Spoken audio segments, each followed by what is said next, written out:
Good afternoon. Here is Sunshine Reports. I am Omoshiliola Adesoya Ajayi.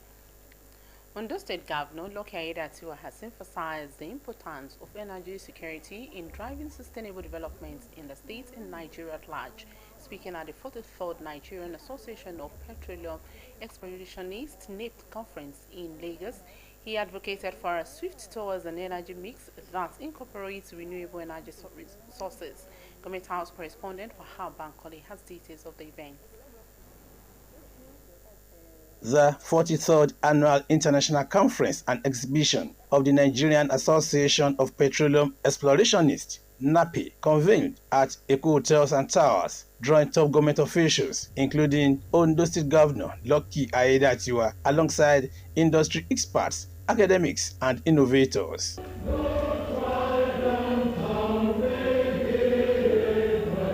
Under the theme, Revitalizing the Nigerian Petroleum Exploration and Production Strategies for Energy Security and Sustainable Development, the event focused on actionable strategies to improve exploration efficiency and optimize production to secure Nigeria's long-term energy future. Chairman of the Conference Planning Committee and President-elect of NAPE, who is an indigenous of Ondo State, Olajumoke Ajayi, says that all efforts are aligned to boost the oil sector's contribution to the national economy. We stand today as a beacon of excellence, guided by a vision to be the premier professional petroleum geoscience association that drives sustainable energy development.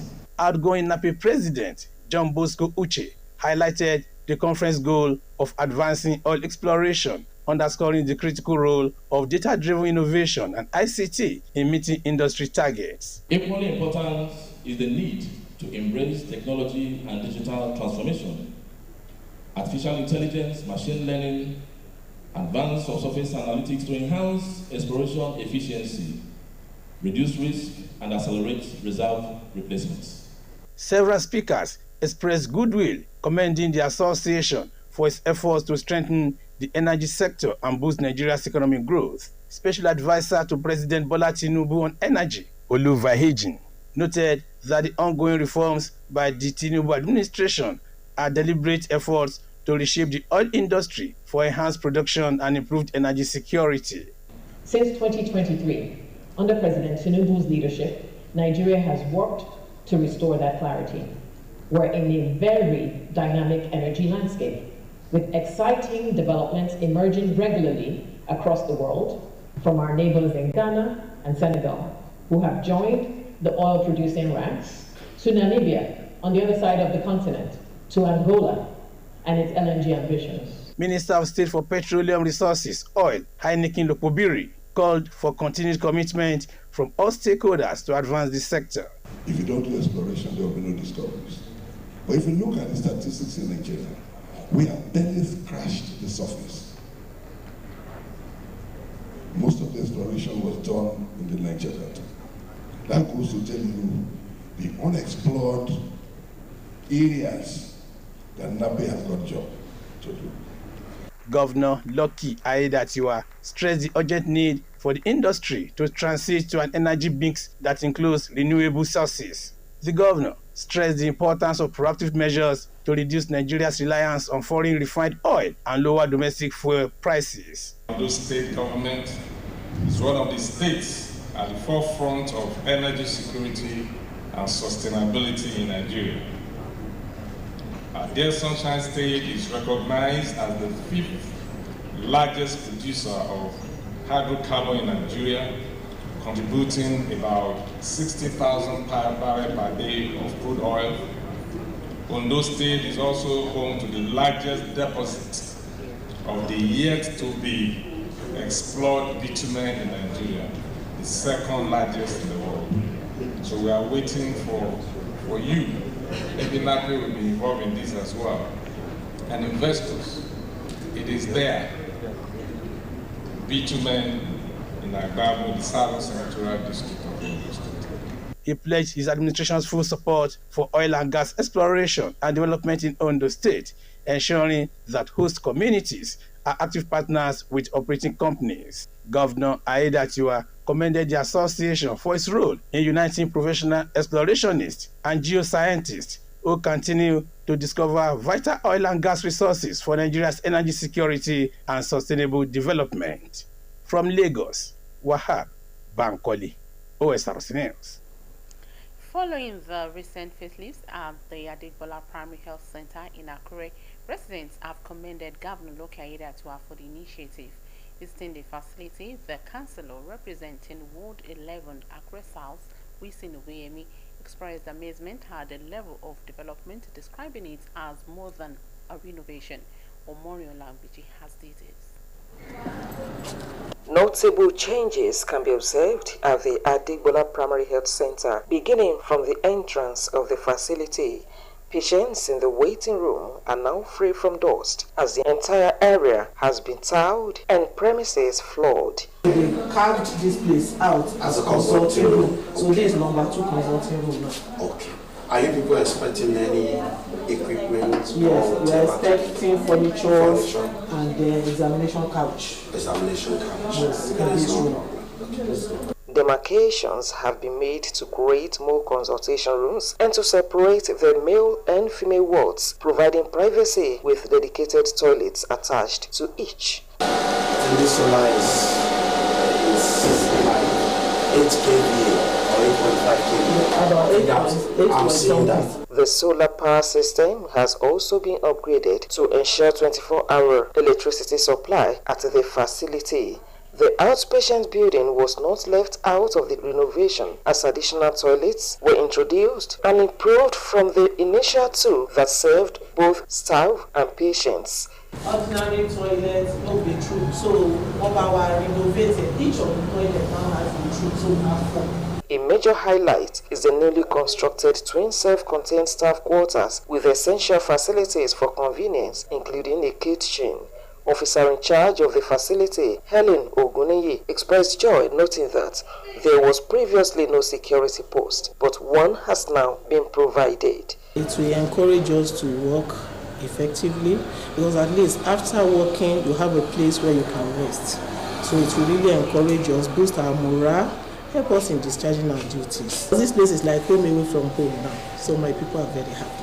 Chairman of the working committee and the facility, Samuel Adebusuyi, appreciated the government's intervention, saying the environment is now more comfortable for both workers and patients. We thank the government for doing this for us, so it's better than before now. We are very comfortable now, and even the staff here, they are happy. So it is easy for them now to do their work effectively. An outpatient, Mrs. Victoria Fagbi, confirmed the positive impact of the facelift and commended the friendly attitude of the staff. I want staff man that was low. I want staff man that was low. The councillor representing the ward, Wilson Ogunyemi, lauded Governor Aiyedatiwa's commitment to good governance, particularly in the health sector. Yeah, I'm very impressed and satisfied.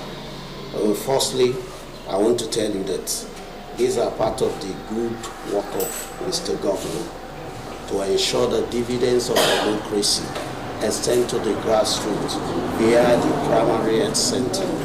And this is what I have seen by looking around. He's doing a good job. It's not only concentrating to the higher level, it's also looking towards the grassroots, which are the major center of dividends of democracy. Adegbola Primary Health Center is one of several facilities currently undergoing rehabilitation across the 18 local government areas of Ondo State. Omorion Language, Osrc News. The 2025 edition of Ondo State Public Service Week has commenced with a press conference addressed by the Head of Service, Mr. Bayo Philip. The Head of Service told journalists that this year's Public Service Week will feature lecture and an interactive session with retired top officials, among other key events. Omorion Language again completes the story. This year's Public Service Week, themed Rejuvenating the Public Service for Effective Service Delivery, highlights the values of integrity, commitment, and professionalism to boost efficiency. The 5-day program includes a health walk on Wednesday, starting at 7 a.m. from Adegbemile Cultural Center to Akure Township Stadium, followed by a novelty football match between mainstream service and local government teams.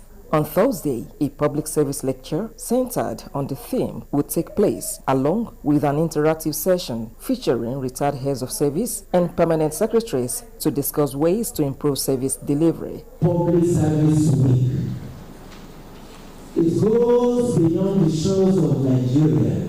Head of Service Bayo Philip commended Governor Ayedatiwa for his dedication to workers' welfare and the state's development. He stated that workers have much to celebrate, as about 5,000 officers in the mainstream and teaching sectors received promotion letters in 2025 alongside others in government parastatals, while 3,000 new personnel were recruited into the state's public service.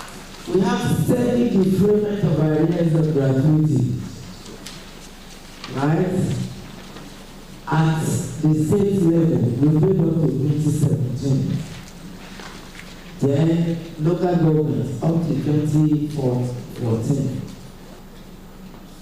We know that it's going to be all the years. Mr. Philip also acknowledged the infrastructural progress across Ondo State, noting that investments in education, agriculture, rural development and economic empowerment under the Ayedatiwa administration are producing positive outcomes. On these years of special dedication of the anniversary of the public service, we call upon ourselves to turn the searchlight inward for not to take some and evaluate as we before for the period ahead. In short, the celebration is to rejoice, to reward, to reflect, and to refocus. The week-long event will conclude with Thanksgiving services on Friday at the Government House Mosque and on Sunday at Government House, Akure, Omorion Osrc News. New entrants into the Ondo State Radio Vision Corporation Osrc have been urged to contribute their quota to the overall progress of the broadcast outfits. During an induction ceremony for the 14 new staff, Director General of the outfits, Kenneth Odushola Stevenson, assured workers of Osrc that institutional reforms embarked upon in 10 months will be sustained. Osrc correspondent Abidemi Akinrotoyi tells us more. Following the recruitment process approved by Governor Lucky Ayedatiwa on July 10, Osrc has welcomed 40 talented young professionals into its workforce. This is part of the corporation's focus on capacity building and human resource development as key drivers of sustainable development. Excitement filled the Osrc premises as the staff family warmly